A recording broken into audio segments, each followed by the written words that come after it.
उसने देखा कटहल का रस कपड़ों पे भी लग गया है। उसने कपड़ों को नैपकिन से साफ करने की कोशिश की, परंतु नैपकिन कपड़ों से चिपक गया। वो अकेला था, इस कारण समझ ही नहीं पा रहा था कि क्या करे। वैसे भी खुर्रम अपने घर से पहली बार अकेला निकला था, इस कारण थोड़ा घबरा गया। उसने सोचा कि होटल के मालिक या किसी नौकर से पूछ लूं कि इसे साफ कैसे किया जाए। खुर्रम कमरे से बाहर निकला और ज्यों ही किसी के सामने पड़ा, वह व्यक्ति खुर्रम को देखकर हंसने लगा। खुर्रम की हिम्मत ही नहीं हुई कि वह किसी से पूछे। वह चुपचाप होटल के बाहर निकल गया। बाहर तेज हवा चल रही थी। सड़क के पत्ते उड़ उड़कर खुर्रम के कपड़ों पर चिपकने लगे। उसकी मूंछों के बाल भी चिपक कर अजीब से लग रहे थे। हवा के साथ धूल, मिट्टी, कागज, पंख आदि उसके कपड़ों पर व उसके हाथों में चिपकते जा रहे थे। वह जिधर निकलता उधर से लोग उसे देखकर हंसने लगते। उसका चेहरा भी धूल चिपकने के कारण एकदम गंदा सा लगने लगा था। कुछ लोग उसे पागल समझकर उसके पीछे चलने लगे। खुर्रम की समझ में ही नहीं आया कि वह क्या करे।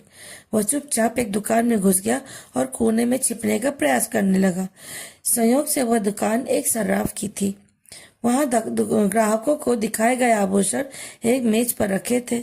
खुर्रम उस मेज से टकरा गया और कुछ आभूषण उछलकर उसके कपड़ों से जा चिपके। ज्यों ही खुर्रम छिपने का प्रयास करने लगा, दुकान मालिक की निगाह उस पर गई।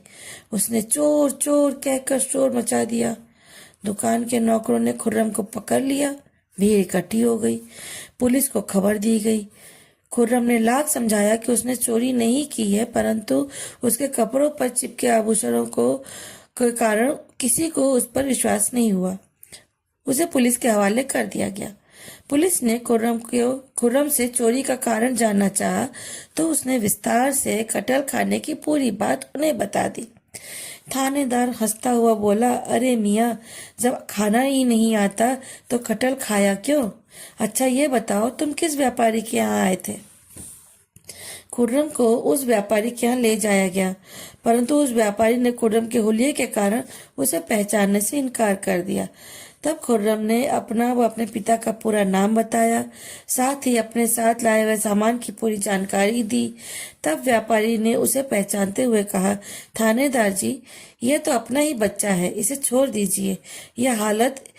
इस हालत के कारण मुसीबत में फंस गया है।